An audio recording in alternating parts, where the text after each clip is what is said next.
अस्सलाम वालेकुम दोस्तों। कैसे हैं आप सब लोग? उम्मीद करता हूँ आप सब खैरियत से होंगे। अपने channel reviews and views official के साथ मैं हूँ आपका अपना गुलाम अख्तर। दोस्तों, डॉक्टर मोहम्मद वसीम साहब की इस किताब पे तबसरा जारी है।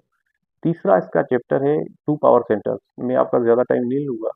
इस चैप्टर में कोशिश करूंगा जल्दी से इसको समाप्त कर लें। इसमें दो पावर सेंटर्स हैं, एक पॉलिटिकल क्लास और दूसरा मिडिल क्लास। पहले मिडिल क्लास की बात करते हैं कि जब 1857 की म्यूटनी हुई, जंग आज़ादी जिसे हम कहते हैं, तो उसके बाद ब्रिटिश ने वहां पे एक मिडिल क्लास पैदा की, क्योंकि उससे पहले अशराफिया था और कोर्ट्स होती थी, दरबारी होते थे। तो उसके बाद वहां पे जो नौकरी पेशा लोग हुए, प्रोफेशन, डॉक्टर हुए, इंजीनियर्स हुए, आर्मी ऑफिसर्स हुए, तो वहां से यहाँ आईसीएस, इंडियन सिविल सर्विसेज के ऑफिसर्स पैदा हुए। तो वो उस लोगों ने मिलजुल के एक मिडिल क्लास वहां पे पैदा की। अब लिख रहे हैं कि कांग्रेस वहां पे मिडिल क्लास की तर्जुमान थी। मुस्लिम लीग वो अशरफिया के साइड पे थी, और जो लैंडेड इलीट लोग थे वो सारे मुस्लिम लीग में थे, और मुस्लिम लीग उनके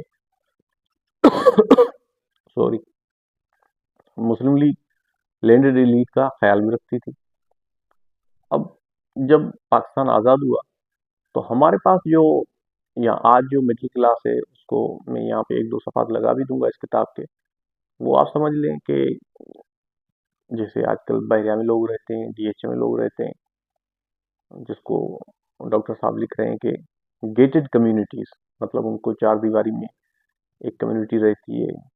सोसाइटीज में उनके गार्ड्स होते हैं, और आजकल की जो आप लीड समझ लें, उसमें सब प्रोफेशनल्स आ जाते हैं, डॉक्टर्स हो, इंजीनियर्स हो, आर्मी ऑफिसर्स हो, सब उसमें आ जाते हैं। या जिनकी बाहर वेल सेटल्ड फैमिलीज हैं, वो भी मिडिल क्लास में आ जाती है। अब मिडिल क्लास को आप इलीट क्लास भी कह सकते हैं, स्टेट इलीट लिख रहे हैं डॉक्टर साहब। और वो गार्जियन होते हैं आइडियोलॉजी के, और वो नहीं चाहते कि ज्यादा से ज्यादा डेमोक्रेसी हो और ज्यादा से ज्यादा लोग वोट के थ्रू, बैलेट के थ्रू रिप्रेजेंटेटिव्स अपने चुने, क्योंकि उनमें से उनका जो स्टेटस को है उसको धचका लगता है। समझ रहे हैं मेरी बात? और बड़ी एक डिबेटेबल बात है इसमें डॉक्टर साहब ने लिखी है कि भुट्टो साहब जो थे वो पॉलिटिकल क्लास के लोग नहीं थे, मिडिल क्लास के नहीं थे। मिडिल क्लास उनके खिलाफ थी, जो उन्होंने नेशनलाइज की चीजें।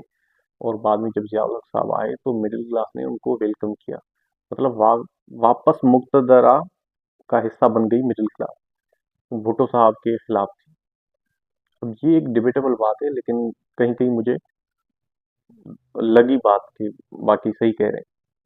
क्योंकि जो अर्बन सोसाइटीज थी, भले कराची को ले लें, लाहौर को ले लें, वो तकरीबन भुट्टो साहब के खिलाफ इसलिए थी, या जो ताजिर कम्युनिटी थी, या जो लैंडेड इलीट थी, क्योंकि भुट्टो साहब जमीनें भी गरीब हारियों में तकसीम कर रहे थे, तो वो जो मिडिल क्लास थी वो भुट्टो साहब के खिलाफ थी। अब यहाँ पे नवाज शरीफ साहब की एक बड़ी अच्छी खूबी लिख रहे हैं कि जब मिडिल क्लास के बाद पॉलिटिकल क्लास पे तबसरा कर रहे हैं, तो पॉलिटिकल क्लास में हमारे पास सिंध बलूचिस्तान में तो जमींदार, यहाँ वो लोग आ जाते हैं जो ट्राइबल कम्युनिटीज को हेड करते हैं। पंजाब में भी यही था, बिरादरी सिस्टम था, सूफी पीर सब मिडिल क्लास में आ जाते हैं। तो ये मिडिल क्लास ही पॉलिटिकल क्लास को रिप्रेजेंट करती थी। लेकिन नवाज शरीफ साहब के आने के बाद पंजाब में जो थे वो बिजनेसमैन आ गए, वो प्रोफेशनल्स आ गए पॉलिटिकल क्लास में, नवाज शरीफ के आने के बाद। पहले नहीं थे, पहले वही बिरादरी सिस्टम था, वही सूफी पीर बुजुर्ग गद्दी नशीन, वो भी इलेक्शन लड़ते थे और जीतते थे।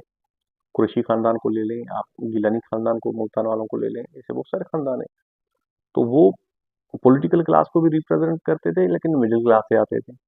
लेकिन नवाज शरीफ साहब के आने के बाद पंजाब में ये हुआ कि पंजाब में बिरादरी सिस्टम और सूफी पीर वाले इस कम्युनिटी को धचका लगा, और उन्होंने एक अपना केडर पैदा किया, अपना एक अपनी क्लास पैदा की, और वो थे प्रोफेशनल्स, और उसके साथ साथ ताजिर।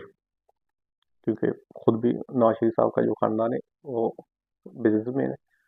तो उसके बाद आते हैं कि पॉलिटिकल क्लास क्या करती है। अब पॉलिटिकल पार्टी डायनामिक्स लिखे, इलेक्टोरल पॉलिटिक्स लिखी है।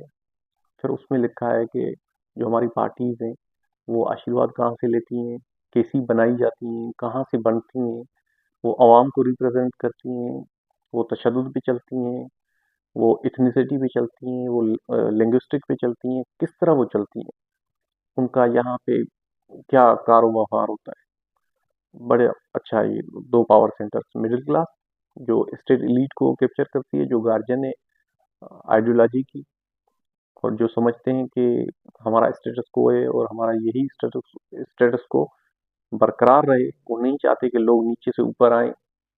ठीक है। और उसमें ज़्यादातर प्रोफेशनल्स होते हैं।